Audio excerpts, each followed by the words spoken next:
Hare Krishna. So let's offer our prayers to the Guru Parampara before we begin.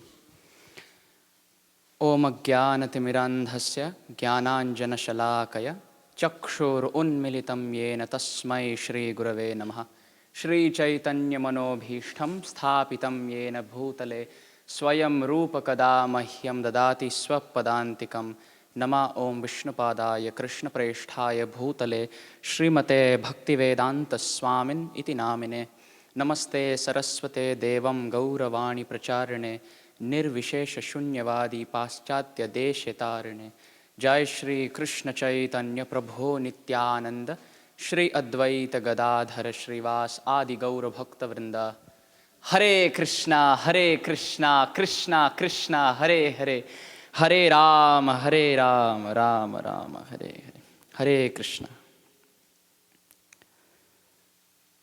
So before I begin, I would like to seek the blessings of all the senior Vaishnavas and all the devotees assembled here. Please pray and bless so that the right words come in the right spirit at the right time.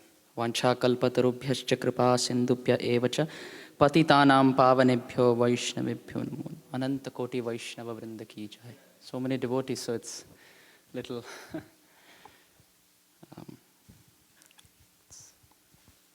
So you please pray so that we are able to present the Bhagavatam in the right spirit. So, welcome to ISKCON Boston. And today we are celebrating the most auspicious appearance of Varahadeva. So who's Varahadeva? What are your ideas? The boar. Okay. Is he the boar? Incarnation of Vishnu or Krishna. Okay. What else? Any more answers? Have we heard this word before? Varahadeva? Or have we seen in the cartoons or animated depictions? Yes? What else are we familiar with? Yes. Yes. He battle with Hiranyaksha, the Mm-hmm. brother of Hiranyakashipu, Okay. to save the earth from the Garbhodaka ocean. Garbhodaka ocean. Fallen into because of destruction of the resources due to greed. Wow. I have left this place for you. Yes. What else? Is there anyone who would like to add something onto that? He spoke about how the Supreme Lord manifested this boar incarnation to battle Hiranyaksha, who is the brother of Hiranyakashipu, to save Mother Earth, of course. What else? Anything else that we have heard of as far as Varahadeva is concerned? Yes, Prabhu. He appeared from the nostril of Lord Brahma. Very interesting. Very interesting. He appeared from the nostril. Not a very clean place. Okay, what else? What else? Is he part of the Dashavatar, the famous Dashavatar? See, very nice. Keshava Dhrita, Shukara Sharira, Varaha Sharira, Jaya Jagadisha Hari. Sukara Rupa, Jaya Jagadisha Hari.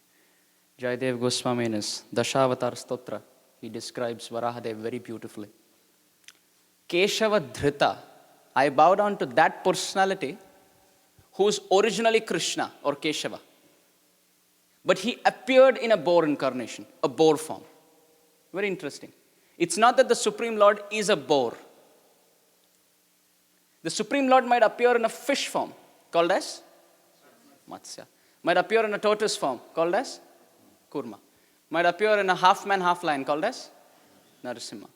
Might appear in a dwarf incarnation, called as, and similarly can appear in a wonderful, gigantic boar incarnation, called as Varahadeva. But that doesn't mean that he is an animal. Does this make sense? It is said that the Supreme Lord is beyond all the modes. He is beyond all the material elements. The Supreme Lord might appear like a fish, but he still is the Supreme Personality. It's not the fish that could be caught and eaten. Yes? He could appear as a boar or a wild pig, so to speak. But that doesn't mean he's a filthy being. He might appear to be in a body of a filthy being, or he might appear to take this form of a wild boar, but he's still transcendental. He's still the Supreme Lord.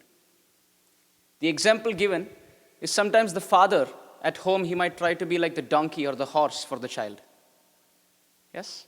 Sometimes the child might say, "Oh, father, I want to play on your back." The father might be a big CEO or an MD in a big multinational company. But he comes home and he agrees to be a donkey or a horse. And the son sits on the back and the father takes him around. Does that actually mean that the father is a donkey? No. It's the transformation of his love for his son, because of which he is agreeing to be a donkey or a horse, although he's CEO or the owner of a multinational company. Similarly, the Supreme Lord, out of pure love for his devotees and for destroying the demons, might appear to be in different forms. Sometimes in the fish incarnation, sometimes the boar incarnation, sometimes the tortoise incarnation, sometimes a very fierce-looking, never seen before half-man, half-lion incarnation. But these are all simply transformations of his love. That doesn't mean he's the lion. Doesn't mean he's a pig. Yes? Queen Kunti in the Srimad Bhagavatam, Canto 1, Chapter 8, Text 30, she says, Tat atyanta vidambanam. She says, "O Supreme Lord Shri Krishna, you're unborn, but you still take birth. You have no activities to perform, but you still appear. It's inconceivable. Sometimes you appear in a fish incarnation, sometimes among human beings, sometimes among rishis, sometimes among the lowest, sometimes among demigods. Oh goodness, it's impossible to understand you. Atyanta vidambanam. This contradiction cannot be understood. Where the Supreme Lord is the Supreme Lord, still he's a pig. Therefore, the understanding the Bhagavatam reveals through the parampara revealed to us by Srila Prabhupada is that the Supreme Lord might appear to be in different forms, but he is not that form. So therefore, we have Varahadeva on the altar. Somebody who doesn't know about this and isn't acquainted with this philosophy might come to the temple and say, "You guys worship a pig?" The pig is known to eat. That's the answer. It's known to eat something very filthy. Yes? But that's not the pig that we're keeping on the altar and worshipping. Oh, you put your nose in in the sewage tanks. Oh, wow, we worship you. No. We bow down to the Supreme Lord who, for saving his devotee and out of his love, Bhakta Vatsalyata, the compassion and the protection for his pure devotee, appears to take any form beyond time and place. The Dashavatar Stotra says, "Vasati dashana shikhare dharani tava lagna, shashini kalanka kalevani magna, keshava drita sukara rupa jaya jagadisha hare." When Varahadeva appeared, as Prabhuji was describing, he lifted Mother Earth from the Garbhodaka ocean through his tusks. And how was Mother Earth seen in this depiction? Vasati dashana shikhare dharani tava lagna. Just like the spots on the moon become beautiful because they're present on the moon, and because the spots are present on the moon becomes more beautiful, both ways. Similarly, the presence of Mother Earth on the tusks of Varahadev increased the beauty of Varahadev, and the tusks of Varahadev increased the beauty of Mother Earth. Yes? The spots are beautiful because they're present on the moon. If they are present somewhere else on somebody's dhoti, then they're not beautiful. Similarly, it is described that Mother Earth was looking very beautiful because she was present on the tusks of Varahadev. And Prabhuji described how Varahadev came from the nostrils of Brahma. That is also true. The Srimad Bhagavatam describes how many different appearances of Varahadev?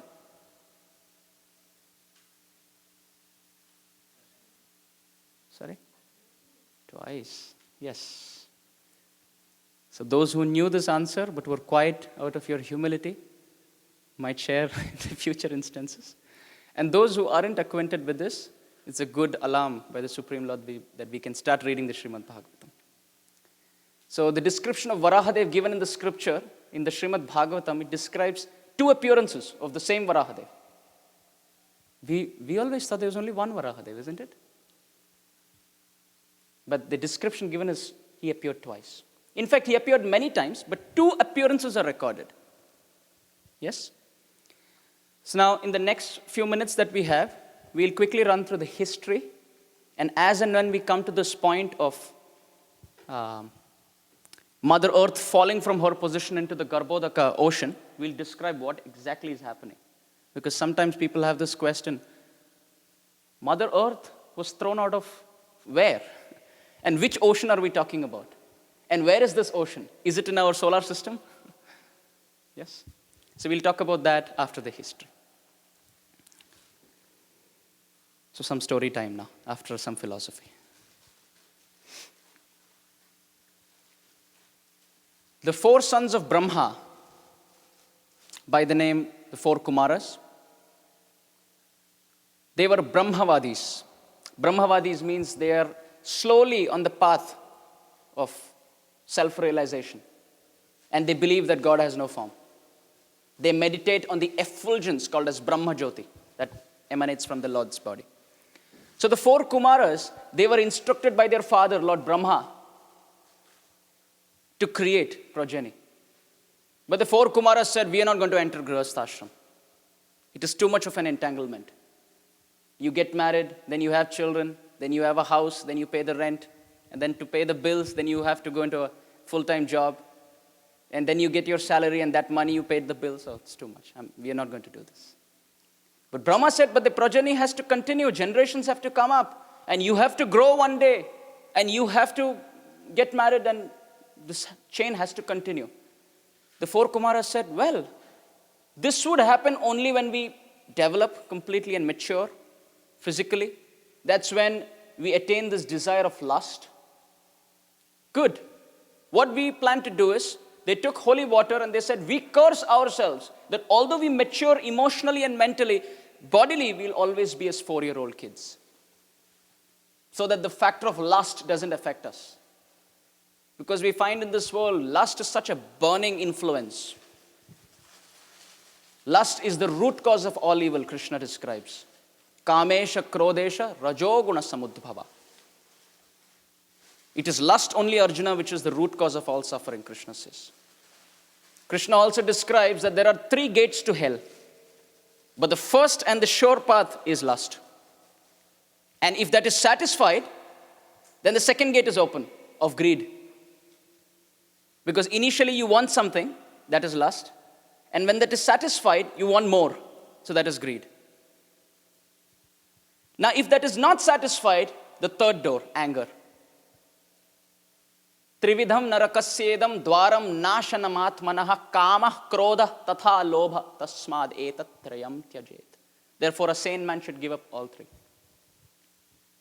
So lust is very difficult to overcome. Only those who surrender to Krishna's lotus feet can overcome lust. So the 4 Kumaras, they curse themselves, that we'll always be babies. So the depiction of the 4 Kumaras in the Bhagavatam is also very sweet. They have this Brahminical thread, but they are naked. They are walking everywhere as small children.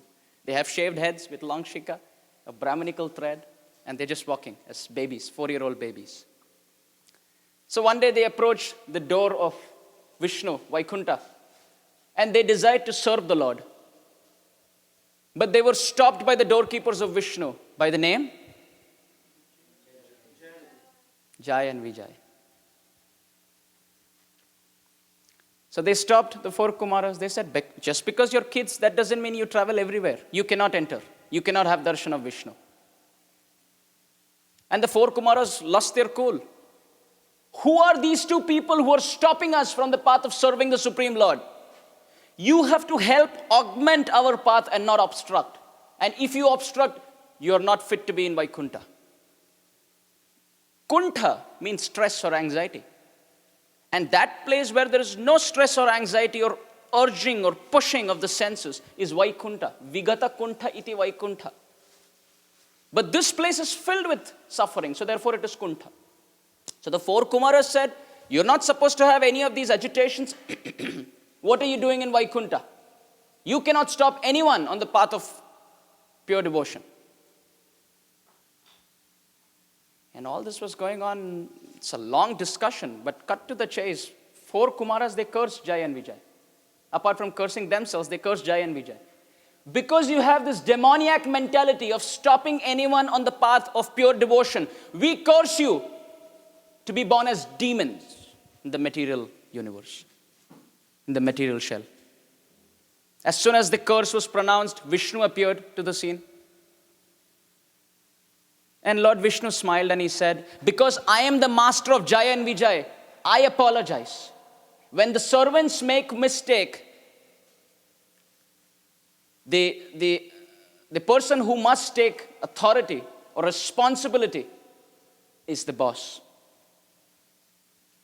Vishnu said, because they made this mistake, this Vaishnava aparad, it is my mistake because I am their Lord. I take this offense and I beg forgiveness. And as soon as the four Kumaras saw Vishnu's beautiful form and they smelled the tulsi, manjari, fragrance from the lotus feet of Vishnu, their idea of the Supreme Lord being vague, light, formless, Nirakar Brahma was lost. And they were completely convinced that the Supreme Lord has a beautiful form. How beautiful Vishnu looked with his four arms, with his Srivatsa mark, with his Kaustuba jewel. So beautiful. The ornaments were just glittering like gold. They were more precious than gold that is found here, because Vaikuntha is the source of everything. Vishnu then smiled and he said, nothing to fear. This is all my plan. There is no way that the four Kumaras would curse Jai and Vijay. It's not possible. How can you curse somebody in Vaikuntha, which is a place of peace? And in the first place, how can Jai and Vijay stop anyone?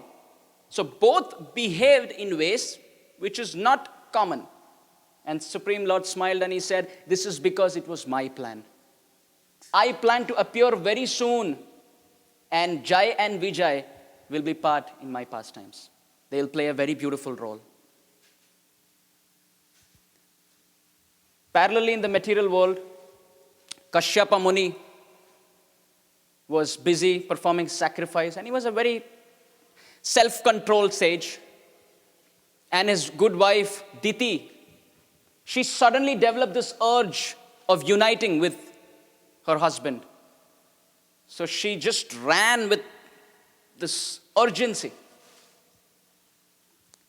Interestingly, in the Nectar of Instruction, Rupa Goswami uses the word vega. Vacho vegam, manasakroda vegam, jivva vegam, udara upasta vegam. The urge of speaking, the urge of the tongue, the urge of the mind, the urge of anger, the urge of the belly, and the urge of the genital. Vegam. In colloquial language, and even in Sanskrit, the word vega means speed. What is the difference between an urge and a desire? A desire which comes with urgency, with speed, is an urge. It will never keep you at peace if it's not satisfied. Speech, you have to shoot it. That moment, that spur of the moment, in that intensity, or else it's lost.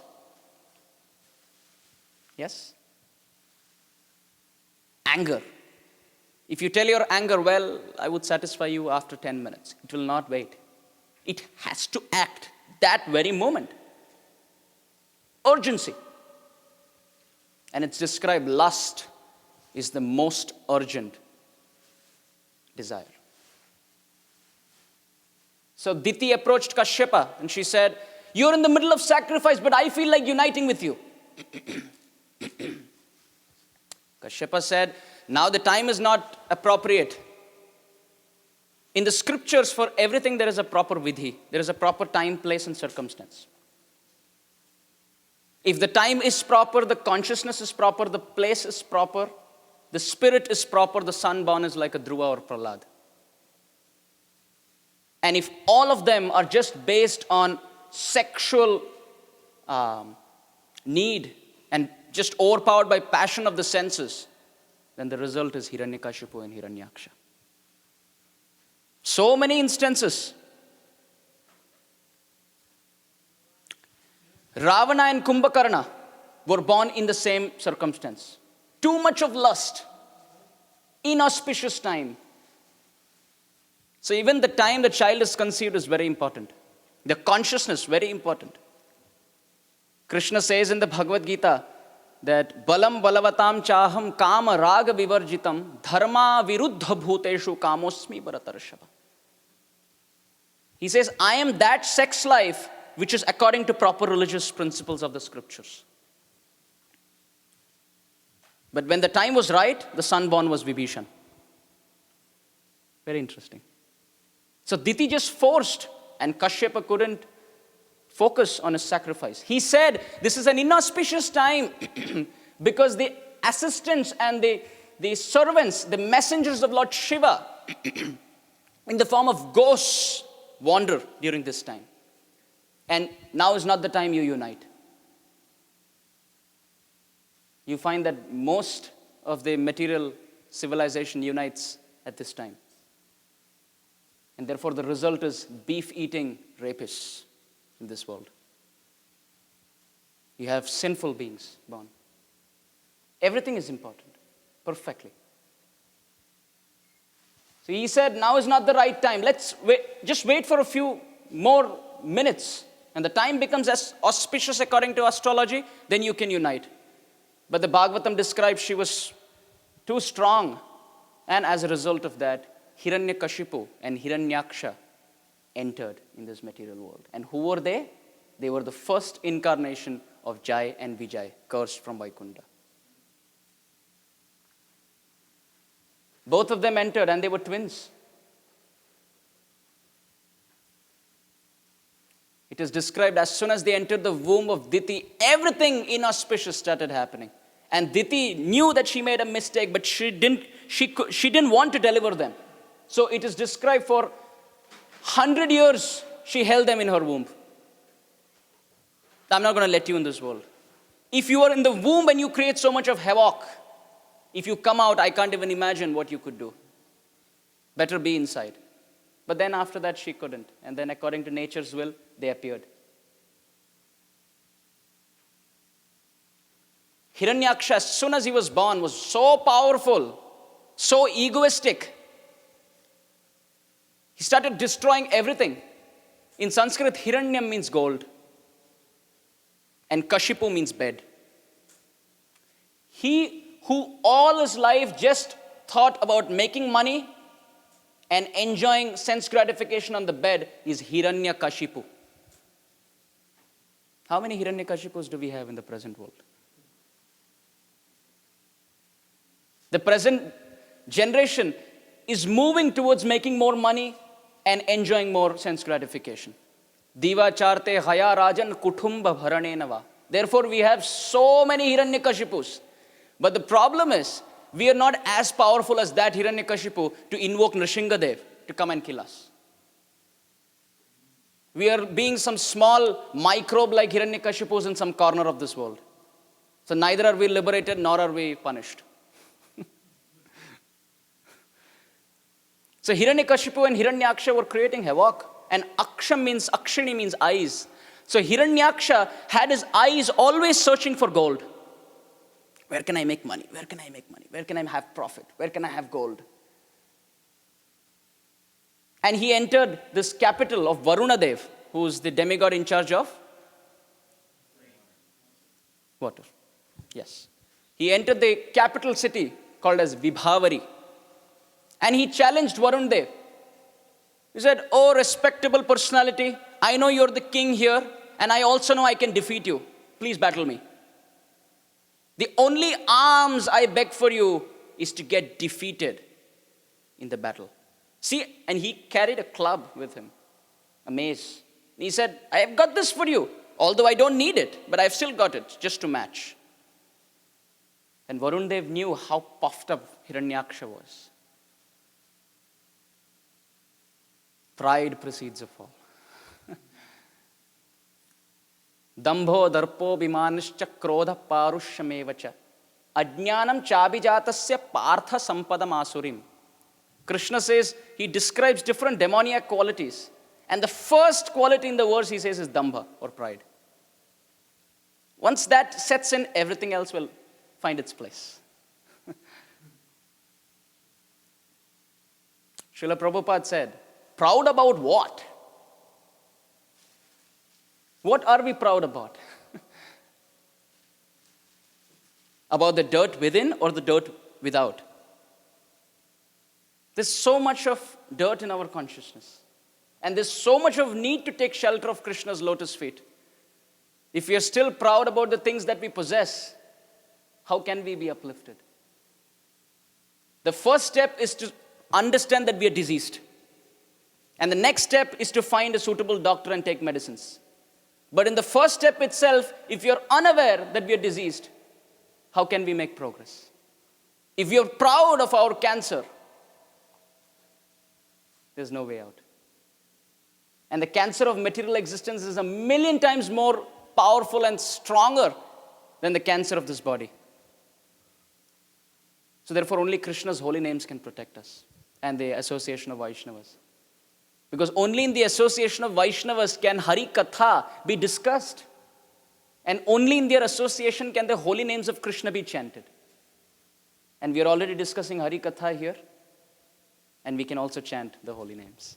Hare Krishna, Krishna Krishna, Hare Hare, Hare Rama, Rama Rama, Hare Hare. So Varun Dev told Hiranyaksha, said, well, I'm not capable enough of battling you, but I know somebody who's a perfect competitor. There's somebody you should fight, and you can defeat him. Go ahead. He was provoking him towards his own destruction. It's called as the countdown to death. And who's that personality? He said, in Vaikunta there is Vishnu. You should go and battle him. He'll put you to the right place. Go. And interestingly, that was the point when Varahadev had appeared. And he was lifting Mother Earth.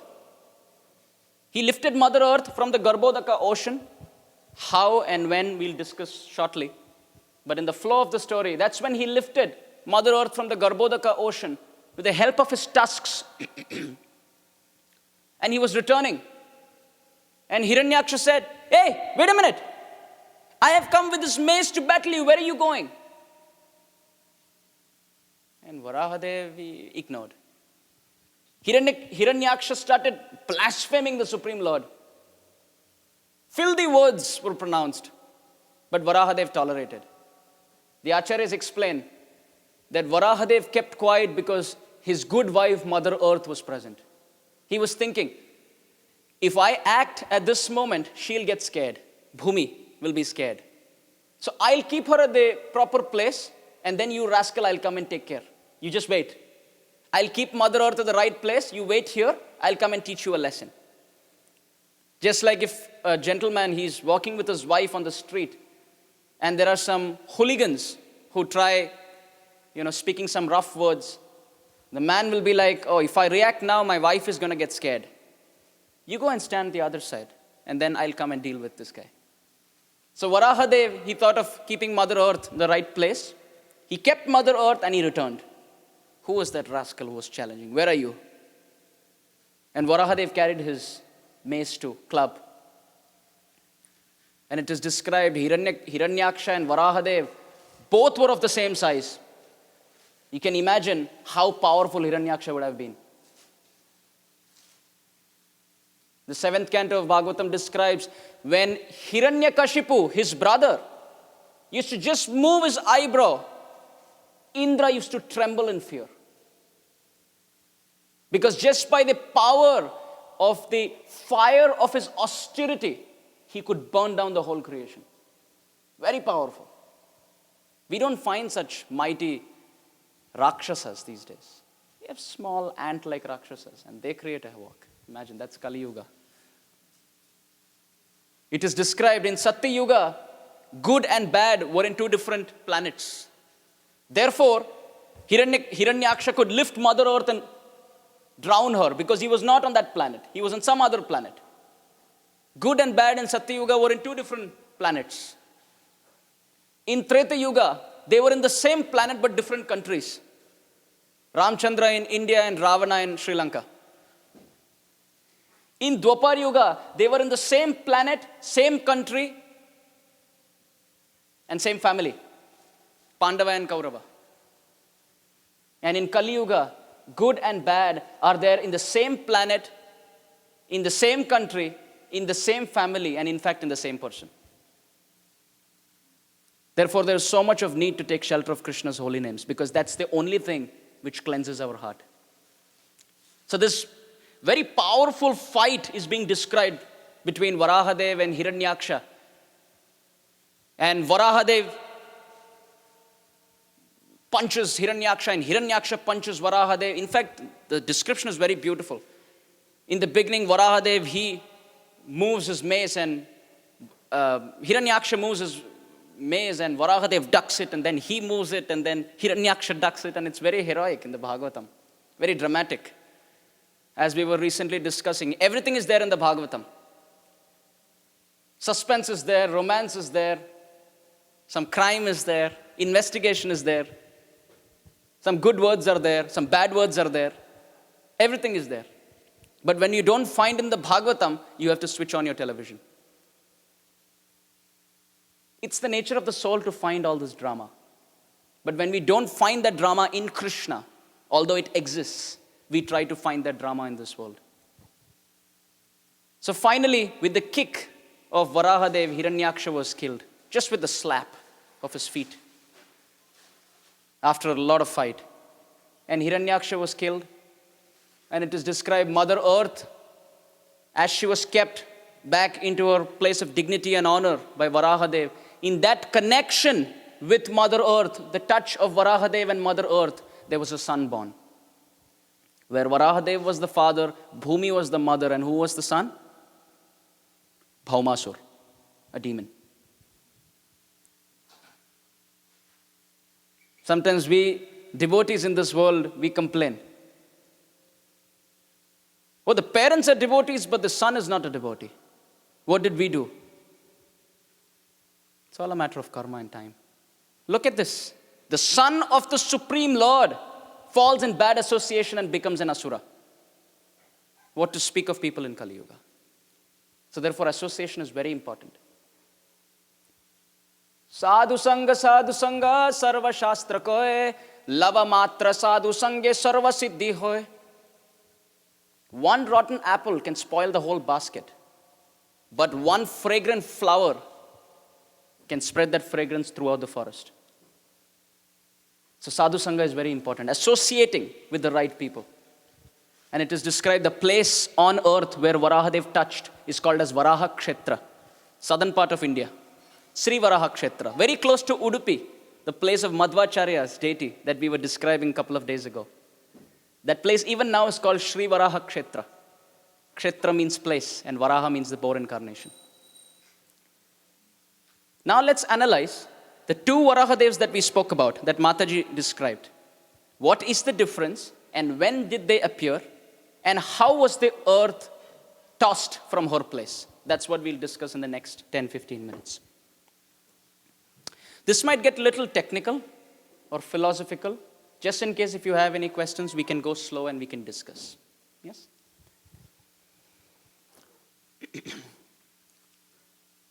There are thousands and thousands of Brahmandas. Yes? Brahmanda means a universe, a cosmic universe. And it is described that it is in the shape of an egg. Brahmanda, anda, egg. It's in the shape of an egg. And often we hear 14 planetary systems. Have you heard this? This is not found in any of the 14 planetary systems. What are these planetary systems? Imagine this whole Brahmanda to be like a 14-storied building. 14 floors. There are 7 below and 7 on the top. In the Gayatri Mantra, you have 7 names, which I don't want to pronounce in public. But they refer to the different stages or different levels of upper planetary system. Bhurloka or Bhumandal, on which Earth is one planet. On which Earth is one planet. Yes? Sometimes we think the 14 planetary systems are like this. One planet and one planet above that, one planet above that. But it's not like that. The Bhagavatam describes it's like this. It's a space. Of course, I'm not a good artist, but I just made this so that we understand. So it's like a plane. Think of it in a 3D dimension. So it's like this. This whole plane is called Bhumandal. And there are billions and billions of planets on each plane. So there's Bhu, Bhuva Mandal, Suvar Mandal, Maha Mandal, Jana Mandal, Tapa Mandal, and Brahma Mandal, or Loka. Bhur Loka, Suvar Loka, Bhur Loka, Bhuvar Loka, Suvar Loka, Mahar Loka, Jana Loka, Tapa Loka, or Satya Loka, which is also called as Brahma Loka. 7 on the top. Yes? And there are 7 hellish planetary systems. Tala means hell. Just like Loka means planet or blessed planet, Loka. Tala means hell. So below, planes below, not one planet, but series of planets, billions and billions of planets in a plane. Infinitely opened. So there are billions and billions of planets on each plane, and there are 14 such planes in one Brahmanda, and there are billions and billions of such Brahmanda which are coming out from the pores of Mahavishnu in one inhalation and one exhalation. The scientists say there are 9 planets. We say there are 1 billion planets, but only 9 are found. When Srila Prabhupada was told about all this, he used to say, sometime in the future they might find this. But the scriptures already have described. Our knowledge is perfect because it comes from Krishna. They might call it different names. We might call it different names. But the idea is still the same. Atala, Vitala, Sutala, Talatala, Mahatala, Rasatala, and Patala are different layers of hell. Sometimes we hear, he was pushed to Patal. And we think Patal is one planet. Patal is a plane of billions and billions of planets. And each planet has billions and billions of jivas who are all sinful. It's such a humbling experience when you look at this. Krishna creates the whole cosmic creation, of which 75% is the spiritual world, 25% is the material world. Out of the 25% which is the material world, there are billions and billions of Brahmandas, and this is one such Brahmanda. In this one Brahmanda, there are 14 planetary systems, and each level has 1 billion planets, and Earth is one such planet, and on Earth there are billions and billions of countries, and United States is one country, and in United States there are so many states, and Massachusetts is one. In Massachusetts there are so many places, and we are sitting here in an insignificant place in Boston, and we think we are great.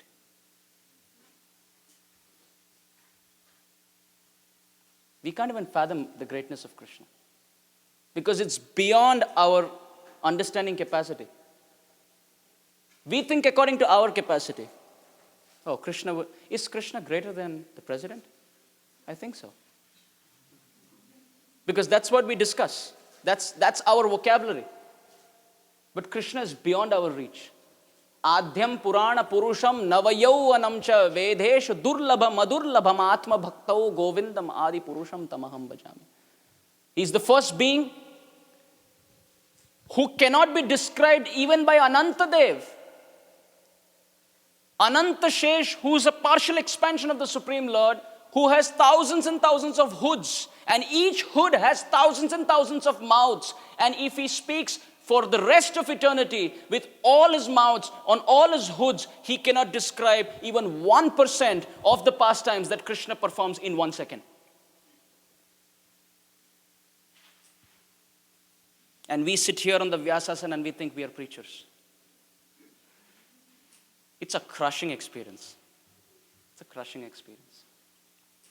Prabhupada said humility doesn't mean you put yourself down. Humility means honesty to who you are.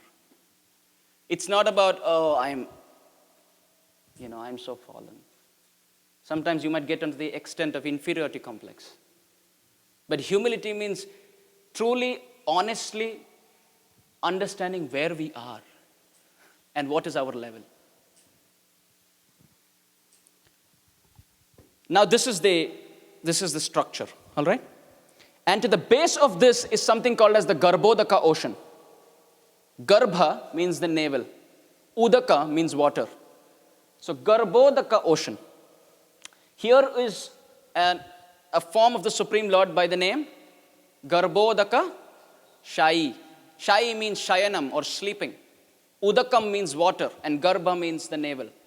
He who sleeps on the water and from whose navel Brahma sprouts is Garbhodaka Shayi Vishnu. So he sleeps here and from his navel sprouts this beautiful lotus, and on the lotus is Brahma. And on the structure going from the navel towards the top of the lotus, on this beautiful stalk, so to speak, are the 14 planetary systems which Brahma creates by the mercy of Vishnu. Yes? Now let's see the greatness of Brahma. Kali Yuga is 432,000 years. That's the span. Long, earthly years.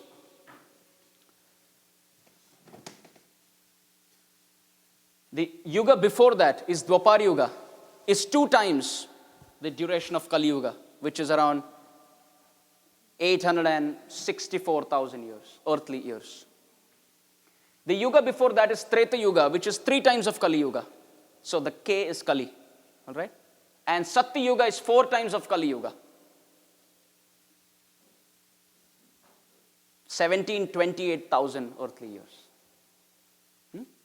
Kali Yuga is 1 times 432,000. Dwapar is 2.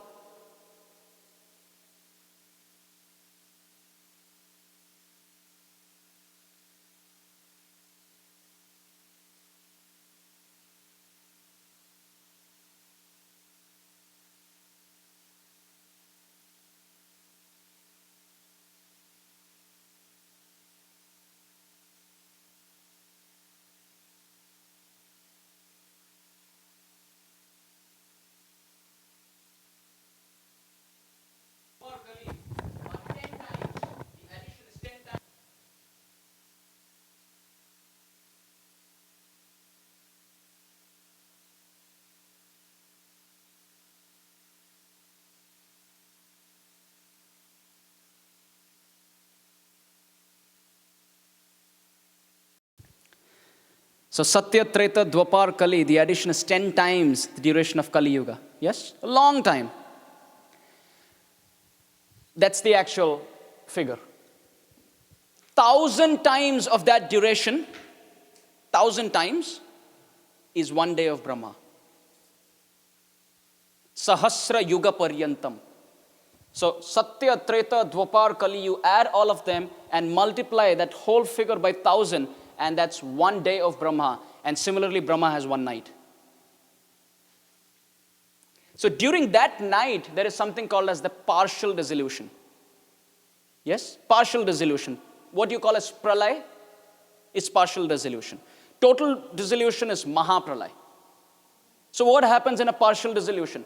In a partial dissolution, Brahmaloka, Tapaloka, and Janaloka remain. Everything else gets submerged into the water during partial dissolution. So every night of Brahma, right from Atala, Vitala, Sutala, Talatala, Mahatala, Rasatala, Patala, Bhumandal, Bhuvar Mandal, Suvar Mandal, Mahar Mandal, all underwater. And only these 3 exist. Yes? So the first time Varahadeva appeared through the nostrils of Brahma, he didn't battle Hiranyaksha. He simply came during a partial dissolution in a white complexion, simply to lift Mother Earth and put it back into its place. Because it was underwater. Yes, partial dissolution means everything is underwater. So simply to lift Mother Earth and help Brahma in his process of creation, the Supreme Lord in the form of boar who appeared in the size of the thumb, manifested from the nostrils of Brahma in a white complexion, and therefore that span of Brahma is called as Shweta Varaha Kalpa. Shweta means white, Varaha means boar, and Kalpa means the duration. So that span of creation of Brahma was called Shweta Varaha Kalpa. Yes? And the second time when he appeared, the Supreme Lord as Varaha came in a Rakta Varana, or red complexion, or some places it's described in a golden complexion.